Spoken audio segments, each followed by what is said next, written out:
Nah, guys, kembali lagi di channel Aprisitorus, di mana channel ini akan memberikan diri kamu suatu informasi baik dari pekerjaan, asmara, keuangan, ataupun kehidupan diri kamu secara general. Sebelum saya memberikan suatu informasi dari berbagai aspek yang saya katakan tadi, saya juga mengingatkan kepada teman-teman. Informasi yang saya berikan terhadap diri kamu bukan suatu acuan untuk kamu ambil dan untuk kamu terima. Saya hanya bisa memberikan diri kamu suatu informasi berdasarkan kartu yang saya pegang ini. Diri kamu hanya bisa berencana terhadap kehidupan kamu, akan tetapi di balik dari informasi dan perencanaan tersebut, lagi-lagi yang menentukan adalah Sang Pencipta.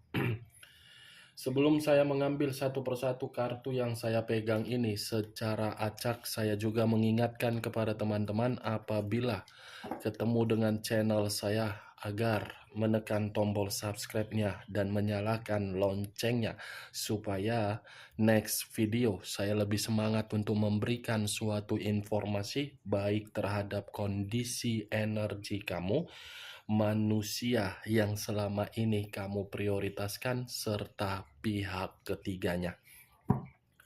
Oke, Wak Geng. Sama seperti biasanya, saya tidak memiliki judul atau topik yang akan saya angkat atau yang akan saya bahas, tetapi saya akan berusaha untuk berbagi informasi dan cerita di balik dari kartu yang akan saya ambil nanti secara acak. Apakah cerita di balik dari kartu tersebut ada kaitannya terhadap pihak ketiga atau orang yang berada di sekeliling kamu, atau kebalikannya? Kita langsung saja. Saya akan mengambil beberapa kartu, di mana kartu yang akan saya ambil nanti bisa saja bersifat resonet, bisa saja tidak bersifat resonet. Semuanya saya kembalikan terhadap pola pemikiran kamu, semuanya saya kembalikan terhadap situasi energi yang kamu miliki untuk saat ini.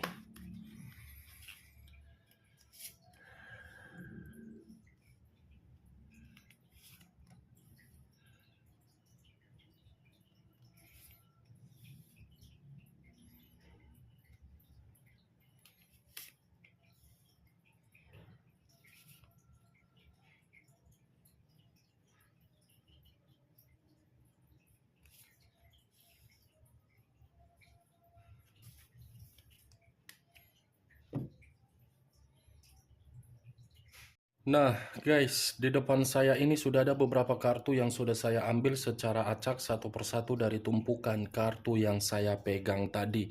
Apakah informasi atau cerita di balik dari kartu yang ada di depan saya ini akan memberikan suatu gambaran yang bersifat positif atau kebalikannya? Kita langsung terhadap kartu pertama. Muncul kartu ini. Sekali lagi saya mengatakan, muncul kartu yang saya pegang ini. Di mana kemunculan kartu yang saya pegang ini seperti memberikan suatu isyarat atau berbicara terhadap kondisi satu energi, yang dimana kondisi energi tersebut untuk saat ini saya melihat dan saya merasakan sepertinya ada satu bentuk pergerakan, tetapi bentuk pergerakan ini bersifat positif. Kenapa saya mengatakan bersifat positif?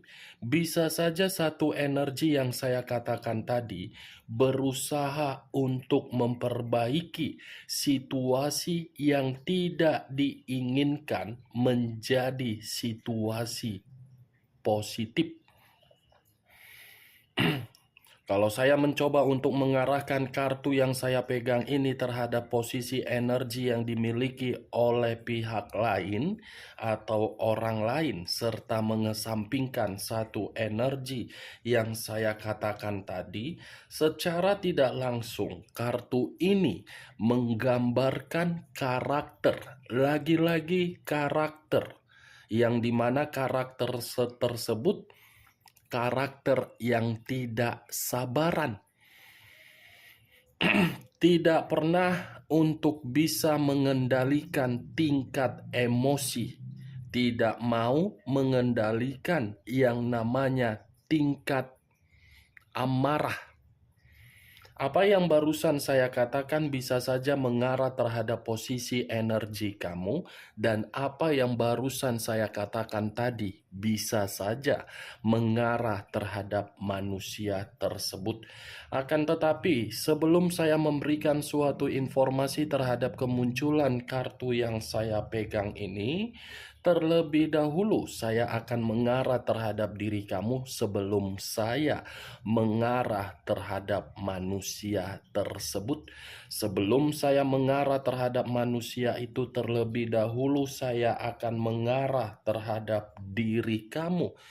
Di mana ketika diri saya mengarah terhadap posisi energi kamu, baik secara pemikiran, perasaan, ataupun kondisi batin kamu, dari ketiga aspek yang barusan saya katakan, next time saya meminta tolong kembali.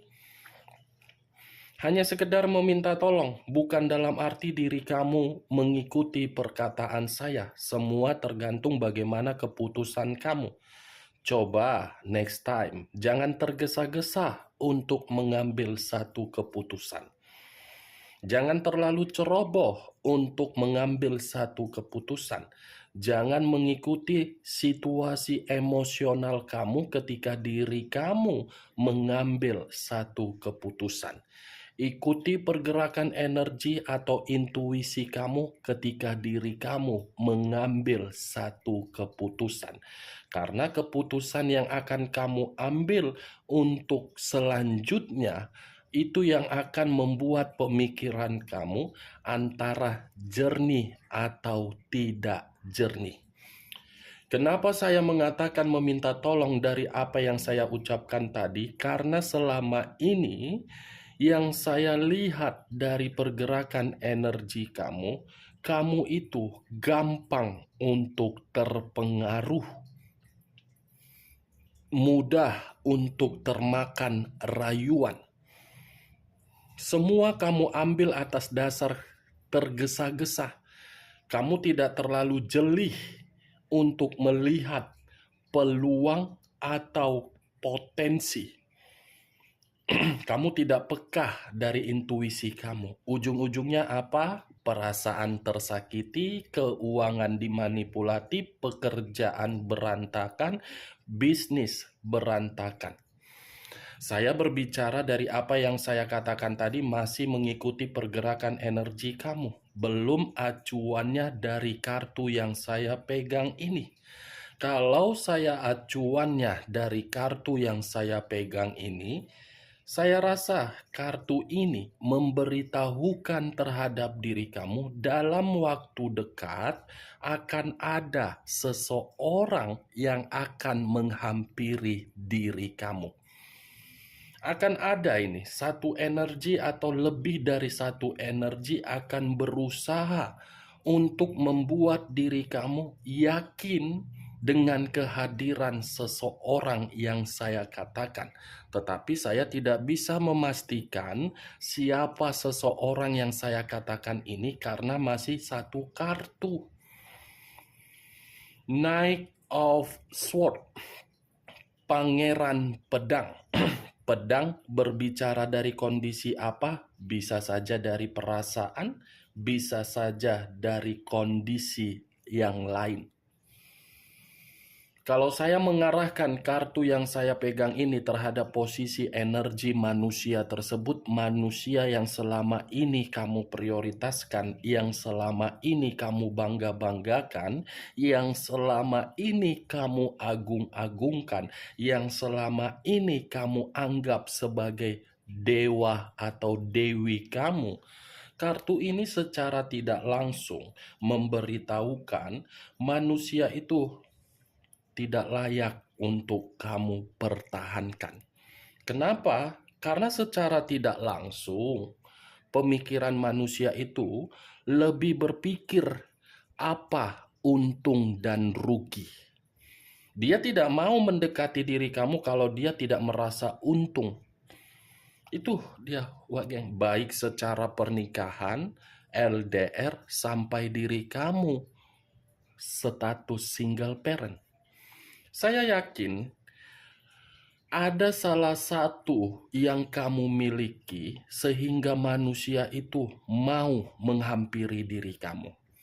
Setelah dia mendapatkan apa yang dia inginkan dari diri kamu, ya dia tidak peduli siapa Anda, bagaimana perasaan Anda, bagaimana situasi Anda, dia tidak peduli. Yang dia pedulikan apa? Saya yang lebih penting, saya memikirkan diri saya. Itu yang dia pikirkan. Cocok, kau rasa? Wak Geng? Cocok. Ya kalau menurut diri kau cocok, silakan angkat. Tetapi kalau tidak usah kamu angkat. Dan jangan paksakan terhadap kondisi energi kamu agar apa yang saya katakan tadi bisa bersifat resonate ataupun tidak resonate. Coba kamu pahami secara logika. Kalau manusia itu tidak memikirkan atas dasar komitmen antara untung dan rugi, tidak akan mungkin kan perasaan kamu dikecewakan. Tidak akan mungkin kan kamu bersedih. Tidak akan mungkin kan kamu ditinggalkan. Apalagi komitmen itu sudah sakral. Berarti secara otomatis dia hadir hanya untuk mencari apa? Keuntungan dari potensi, kemampuan, materi, dan nafsu. Ini dia, Wak Geng. Kartu pertama yang mengatakan, dan saya mencoba untuk menerobos dari apa yang kamu rasakan untuk saat ini. Tetapi yang ingin saya bahas di dalam kartu yang saya pegang ini, di balik dari kata Knight of Swords, ada situasi perasaan yang sedang menjerit. Ada situasi perasaan yang dimana sedang menangis. Di mana perasaan ini seperti ada dorongan untuk pergi mengarah terhadap situasi di masa lalu dan membawa situasi di masa lalu tersebut agar bisa diperbaiki dengan situasi pemikiran yang percaya. Berarti perkataan yang barusan saya katakan ini bukan terhadap diri kamu karena diri kamu yang ditinggalkan. Berarti mengarah terhadap manusia tersebut karena manusia itulah yang meninggalkan diri kamu. Situasi perasaan dia lagi menangis, lagi menjerit, seperti ada dorongan untuk membawa diri kamu di dalam kehidupan dia kembali. Walaupun manusia itu sudah ada komitmen terhadap orang lain. Luar biasa kan, Wak Geng? Muncul kartu Knight of Cups. Kartu kedua masih berbicara mengenai pangeran, tetapi pangerannya berbeda. Kartu pertama pangeran pedang, kartu kedua pangeran cawan. Sama-sama berbicara perasaan loh, walaupun berbeda apa yang dibawa. Kalau saya mencoba untuk mengambil satu cawan yang saya katakan tadi, satu cawan ini seperti menggambarkan ada dorongan dari hati dia untuk memberikan diri kamu suatu tawaran, yang dimana tawaran ini mungkin pernah dia sampaikan terhadap diri kamu, tetapi diri kamu menolak. Dengan kata menolak, manusia ini masih berusaha untuk melakukan berbagai pendekatan terhadap diri kamu. Ini manusia masih kepo terhadap diri kamu. Dia masih ingin melakukan suatu pendekatan terhadap diri kamu. Kalau pendekatan itu tidak bisa dia eksekusikan secara langsung, ya secara otomatis bayangan atau foto kamu menjadi imajinasi dia di dalam mimpi dia. Tidak bisa memiliki secara utuh, mimpi pun dia bawa. Nih, dia wakil. Knight of Cups. Dia yang pergi akibat asmara baru dia, tetapi asmara baru dia mengarahkan perasaan dia untuk mencari diri kamu. Cocok, kau rasa? Coba kamu logikakan perkataan yang barusan saya katakan. Dia yang pergi, dia yang akan mencari diri kamu secara perasaan. Berarti secara otomatis kepergian dia itu bukan berbicara mengenai kenyamanan terhadap orang lain, tetapi berbicara terhadap situasi tangisan. Dia wajar. Dia akan membawa diri kamu ini. Kuda. Dia akan mempersiapkan di belakangnya diri kamu. Nih, dia wagen. Muncul kartu Nine of Swords. Terdiri dari 9 pedang. Kalau saya mencoba untuk mengambil satu pedang dari ke-9 pedang yang saya katakan tadi, satu pedang ini menggambarkan situasi apa? Saya rasa manusia itu akan datang, tetapi kedatangan dia penuh dengan rasa bersalah, penuh dengan penyesalan, atau ibaratnya manusia itu pasti kembali, tetapi kembalinya dengan cara apa? Meminta maaf. Karena dia paham, tanpa diri kamu, kehidupan dia seperti apa? Orang stres.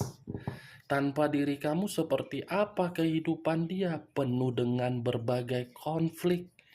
Tanpa diri kamu, kehidupan dia seperti apa? Tidak memiliki tujuan walaupun sudah memiliki komitmen terhadap orang lain. Pantaslah geng. Ini 9. Bayangan kamu masih merasuki mimpi dia secara pemikiran. Muncul kartu The Hierophant. Sekali lagi saya mengatakan muncul kartu The Hierophant. Di mana kemunculan kartu The Hierophant ini kartu yang berbicara mengenai pendeta laki-laki. Pendeta laki-laki. Dengan tujuan apa perkataan saya ini? Secara spiritual, manusia ini perlu bimbingan dari diri kamu. Karena secara spiritual dia paham kamu yang benar di dalam kehidupan dia. Secara spiritual dia paham kamu itu yang bisa memberikan manusia tersebut suatu bimbingan agar pemikiran dia sehat. Secara spiritual, manusia itu paham kamu adalah penasehat untuk mengarahkan kehidupan dia secara materi ataupun fisik menjadi sehat. The Hierophant, jiwa spiritual yang berbicara, jiwa spiritual yang merasa bersalah, jiwa spiritual yang akan memberikan diri kamu tawaran, jiwa spiritual yang akan membuat dorongan perasaan untuk mengarah terhadap diri kamu. Memang saya mengakui manusia itu ketika bersama dengan diri kamu terlalu keras kepala, terlalu arogan, terlalu egois, terlalu banyak kebohongan. Tetapi situasinya sudah berbeda. Justru keras kepala dia ini dia rendahkan, dia turunkan agar dia bisa memperoleh diri kamu. Ini dia wajah. 4 kartu yang saya pegang. Muncul kartu The Fool. Kata The Fool banyak arti, tetapi saya hanya mengambil 2 arti saja. Resiko dan kebodohan. Dia akan datang terhadap diri kamu, di luar dari dia minta maaf, dia akan menceritakan kebodohannya setelah meninggalkan diri kamu, karena dia sudah mendapatkan resikonya. Resiko yang dimana jiwa spiritual dia ini terganggu ketika diri kamu tidak terkoneksi terhadap manusia itu. Cukup luar biasa ya, bayangan kamu mengganggu dan menghantui spiritual dia. Berarti secara tidak langsung, dia ini masih memikirkan kamu. Mencoba untuk melupakan diri kamu tetapi tidak bisa karena jiwa spiritual yang bermain. Selalu mendoakan kamu agar diri kamu ingat dia, tetapi berbeda terhadap diri kamu. Kamu selalu mendoakan dia agar diri dia lenyap karena dia karakternya terlalu jahat. Itu Dewa, geng. Terlalu banyak situasi di luar dari keinginan kamu dia ciptakan. Ya kan? Itu yang kamu doakan kan? Ya kan? Kamu tidak usah kamu pungkiri. Karena saya paham loh, saya mengerti kondisi kamu. Muncul kartu Knight of Wands, keluar lagi pangeran. Pangeran yang membawa tongkat. Kalau saya mencoba untuk menarik tongkat yang saya katakan ini, tongkat ini seperti ada suatu pergerakan dari manusia itu yang dimana pergerakan manusia itu akan mencoba membuat situasi yang tidak kamu inginkan secara instan akan dia ubah. Nih dia bagian. Akan dia ubah. Akan membuat manusia ini bersemangat. Bagaimana caranya pun saya akan berusaha. Mau itu harga diri saya diinjak-injak, mau itu saya tidak dianggap, mau menimbulkan pertengkaran, mau dihina, mau tidak diperdulikan, saya akan berusaha untuk memperbaiki situasi di masa lalu secara instan. 3 kartu yang berbicara mengenai pangeran. Pangeran pedang, pangeran cawan, pangeran tongkat. Perasaan, karakter, kehidupan. Dia masih menginginkan kehidupan baru terhadap diri kamu. Dia masih akan memberikan diri kamu tawaran. Dan dia akan mencoba membuang karakter manusia yang secara keras kepala. Oke Wak Geng, hanya itu yang bisa saya berikan informasinya terhadap diri kamu dari berbagai kartu yang saya ambil tadi. Tetapi sebelum saya menutup perkataan saya pun mengingatkan diri kamu. Kalau perkataan saya tadi bisa masuk secara logika kamu, silakan angkat. Tetapi kalau tidak usah kamu angkat. Dan jangan paksakan terhadap energi kamu agar perkataan saya tadi bisa bersifat resonate ataupun tidak resonate. Anggap saja perkataan saya tadi suatu gibahan yang tidak berfaedah atau tidak berkualitas. Saya tidak memberikan suatu sugesti. Yang positif ambil, yang negatif kamu buang. Sekian dulu informasinya. Salam kartu tarot, salam zodiak.